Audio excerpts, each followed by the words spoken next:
मैं अभी इस वक्त एक ऑरेंज गमछा डाल दूंगा और मैं एक बड़ा टीका लगा दूंगा। टीका लगा के बोल दूंगा, जय श्री राम, जय हर हर महादेव।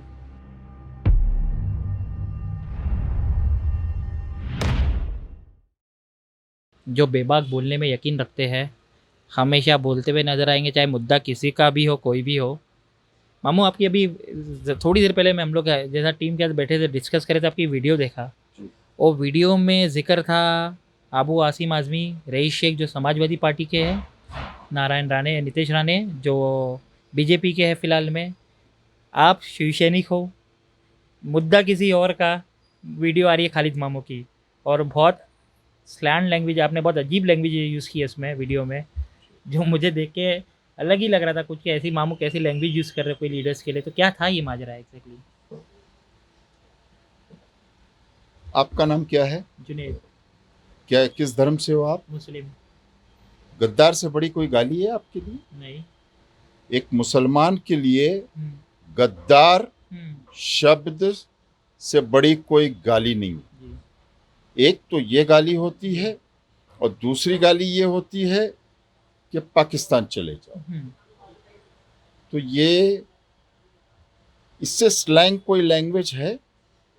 आपके as a individual I am asking you, क्या इससे गंदा कोई शब्द आपको किसी ने बोला है? नहीं। मतलब गद्दार तो कैसा है? बड़े ही शर्म की बात है।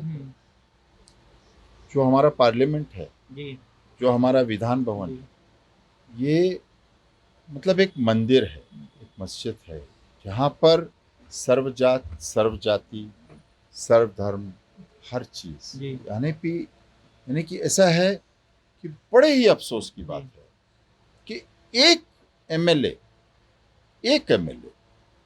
वो किसी मुसलमान की तरफ से, बड़े ही अफसोस और शर्मनाक की बात है।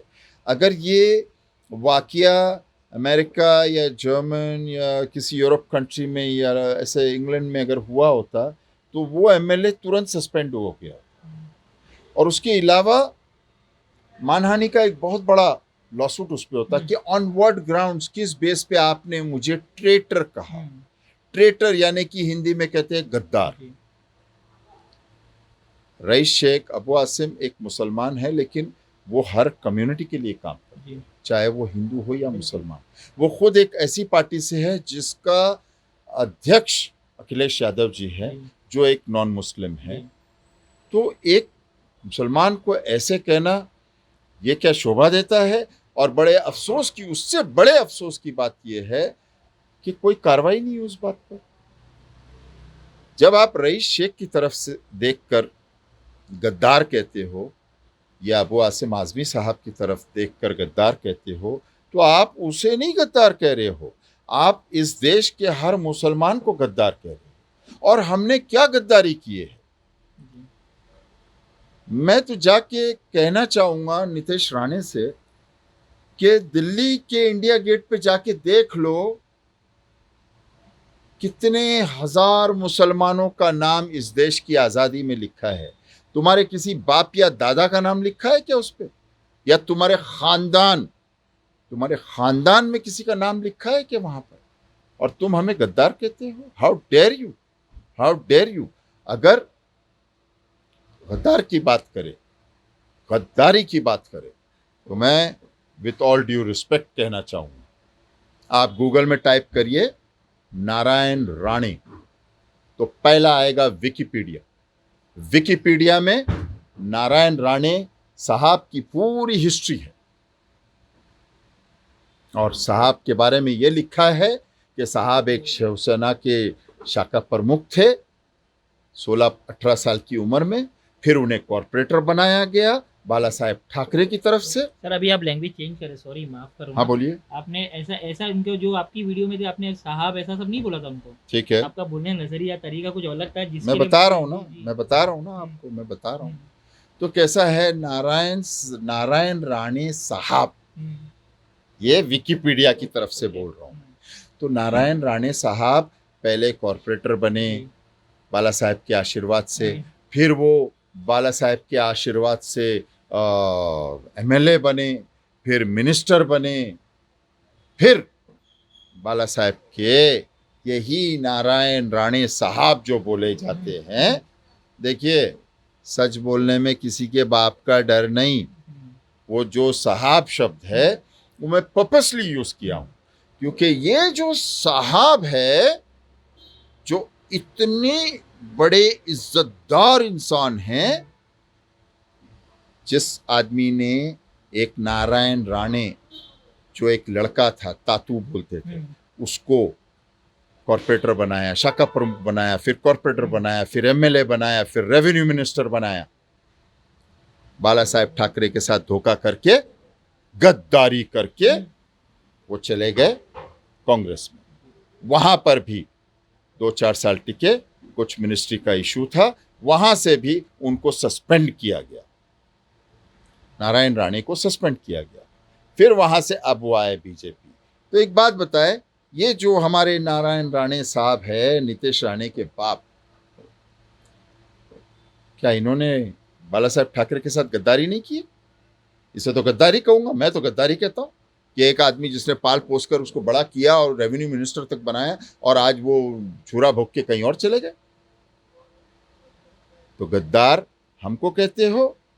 मैं नीतीश राणे से कहना चाहूंगा कि पहले विकिपीडिया पर आप अपने बाप की तहकीकात करो कि उनका पॉलिटिकल करियर क्या रहा है, वो किस किस को धोखा दे के गद्दारी करके ऊपर आए हैं।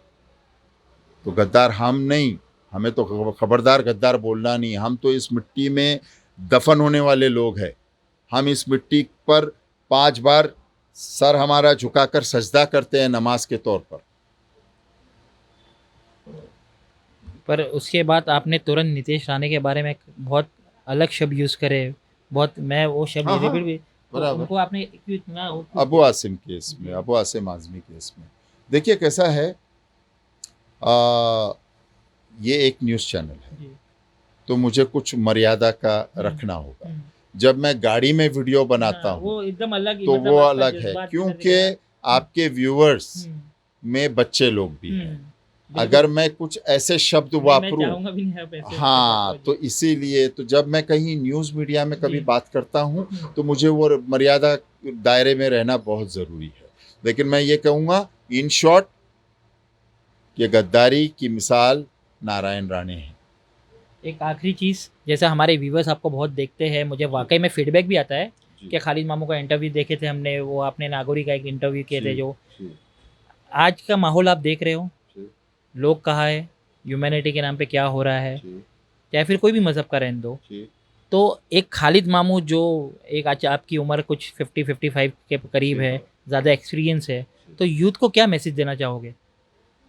देखिए, यूथ के अलावा पहले तो मैं, आपने ये जो आज के माहौल की जी। बात कर रहा हूँ, मैं आपको बताना चाहूँगा व्यूअर्स को, हम्म, इस वक्त मुझे सिर्फ एक गमछा डालना है हम्म, ऑरेंज कलर का, हम्म, और मुझे एक बड़ा टीका लगाना है। यूथ को मैसेज है मेरी, हम्म, हिंदू एंड मुस्लिम यूथ्स को मैं ये मैसेज देना चाहूँगा। जिस तरह उसामा बिन लादेन, हम्म, हाफिज सईद, हम्म, ये जो टेररिस्ट लोग हैं, उसी तरह कुछ संगठन है हम्म, जो हमें रोप इन कर रहा है, हम्म। यानी कि हमें रस्सी डाल के खींच रहा है। मैं अभी इस वक्त एक ऑरेंज गमछा डाल दूंगा हम्म, और मैं एक बड़ा टीका लगा दूंगा, और मेरे YouTube चैनल पे 3.5 लाख लोग, हम्म, लेकिन पूरी दुनिया तो मुझे नहीं जानती ना, तो मैं टीका लगा के बोल दूंगा, जय श्री राम, जय हर हर महादेव, हमें चुप नहीं रहना है, हमें लड़ना है, हिंदू खतरे में। यूँ मैंने ये कह के मेरे हिंदू भाइयों को मैंने उत्साहित कर दिया। अब मैं वो गमछा हटाता हूँ, मेरा टीका पोंछता हूँ, मैं एक टोपी लगाता हूँ मुसलमान की 50 रुपये 45 रुपये वाली, और मैं टोपी लगा के कहता हूँ अब मेरा काम क्या है, अब मेरा काम मुसलमान बच्चों को भड़काना है। मैं एक टोपी लगाता हूँ और कहता हूँ, अस्सलाम वालेकुम भाइयों, हमें जागना होगा, कौम खतरे में है, देखो हमारी माँ हमारी बहनें, ये हो रहा है, लव जिहाद हो रहा है, हमें मारा जा रहा है, कब जागोगे, कब तुम ये करोगे। तो कहने का मतलब है मेरे हिंदू और मुसलमान नौजवानों से इन वीडियो पे मत आओ। वो जो टीका लगा के खालिद मामू गमछा लगा के टीका लगा के जो बैठा था, जो खालिद मामू को नहीं जानता है वो तो समझेगा कि ये एक कोई हिंदू हमारा भाई है। जो मुसलमान नहीं जानता है मुझे, वो तो बोलेगा पता नहीं कोई ये बेचारा बहुत बराबर बोल रहा है, हम लोग खतरे में हैं, हमें मारा जा रहा है, ये हो रहा है वो हो रहा है। अफवाहों पे ना जाए, ऐसे वीडियो पे स्पेसिफिकली ना जाए। ये ख़ास कर मैं कहूँगा, ये देश और ये जो जैसे मैं बता रहा था आतंकवादी हफीज़ सईद और उसामा बिन लादेन, मुट्ठी भर, दैट इज़ नॉट इस्लाम, they are not followers of इस्लाम। वो लोग मिसयूज़ करते थे अपने किसी मुफाद के लिए, अपने किसी फ़ायदे के लिए। उसी तरह कुछ संगठन ऐसे हैं जो देश में अपने, अभी इलेक्शन आ रहा है, इलेक्शन में बराबर एक पुराना रूल है अंग्रेज़ के टाइम का, डिवाइड, देखिए डिवाइड एंड रूल। ये कौन हो गया? ये हिंदू भाई हो गया। ये कौन हो गया? मुसलमान भाई हो गया। ये दोनों एक है। अरे यार, ये कोई कांग्रेस को वोट करेगा, कोई समाजवादी को वोट करेगा, कोई किसको वोट करेगा। तो एक काम करते हैं, इन दोनों को डिवाइड कर देते हैं। अब डिवाइड कैसे किया जाए? इन दोनों के बीच में झगड़ा डाल दो। झगड़ा डाल दिए, दोनों अलग हो गए। उसके बाद में ये जो हिंदू सेक्शन ऑफ वोट्स है, उनको ऐसा बताया जाता है कि आपको बचाने वाला एक ही आदमी, सोच लो, मार खाओगे। अब मैं दूसरी तरफ ये कहूँगा, मैं नहीं कहता हूँ कि वो कौन है, लेकिन मैं साफ ये कहता हूँ कि बड़े इत्तेफाक की बात है, ये वहीं जाके इलेक्शन लड़ते हैं जहाँ पर कांग्रेस के वोटर्स है। कांग्रेस के वोट को तोड़ो, मुसलमान को डिवाइड करो, वहाँ पर दूसरी जो पार्टी है उसे जिता दो। Allegation, I have, let me tell you one thing about the constitution of India. मैं आपको एक बात कहना चाहता हूँ, I have the rights to my opinion. Opinion आपकी भी हो सकती है, ओपिनियन मेरे वॉचमैन की भी हो सकती है, मेरे ड्राइवर की भी हो सकती है। This is not an allegation, this is an opinion and I am entitled, मैं इंटाइटल्ड हूँ मेरे जो ओपिनियन है उसको जाहिर करने में। मेरा सोच है, मैं भी सही है, मैं भी गलत है, लेकिन मैं अपने जो शब्द है, जो मुझे जो बोलना है, वो मुझे संविधान मुझे अधिकार देता है कि भाई बड़े इत्तेफाक की बात है, ऐसे क्यों होता है।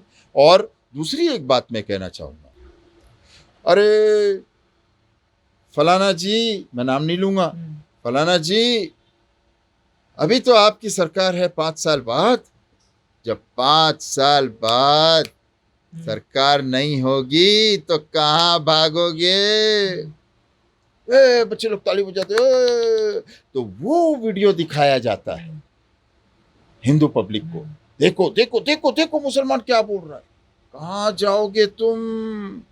तो मुसलमान, तो हिंदू भाई का माइंड ऐसा हो जाता है कि यार इसके पास ही क्यों, नहीं तो ये मारेंगे मुसलमान लोग हमको। ऐसा कुछ नहीं है, मुसलमान किसी को नहीं, मुसलमान अमन चाहता है, मुसलमान शांति चाहता है, मुसलमान गंगा जमुना तहजीब को लेकर चलना चाहता है।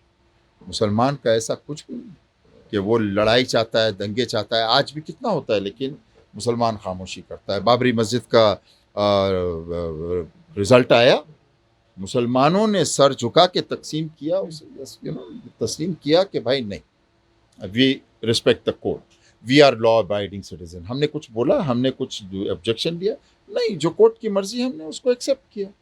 कई जगह पे कुछ ना कुछ होता है, लेकिन मुसलमान में नहीं होता है। कहीं आपने देखे हो कि कोई मुसलमान ने किसी हिंदू को पकड़ा है, गमछा डाला हुआ है और उसके ऑरेंज गमछे को पकड़ के बोल अल्लाह अकबर, बोल अल्लाह अकबर, कभी बोला है मुसलमान ने?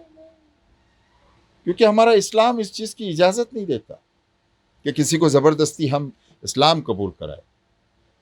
सब भाई है, मैं गणपति में जाता हूँ, मेरे दोस्त है, जहाँ तक मेरा और हिंदुओं का ताल्लुक बताएं, मेरा बिजनेस पार्टनर हिंदू, मेरा वर्कर हिंदू, मेरा ड्राइवर हिंदू, मेरे doctor Hindu, 90% everybody that I know and I associate, जिनके साथ मैं एसोसिएट करता हूँ, वो हिंदू है।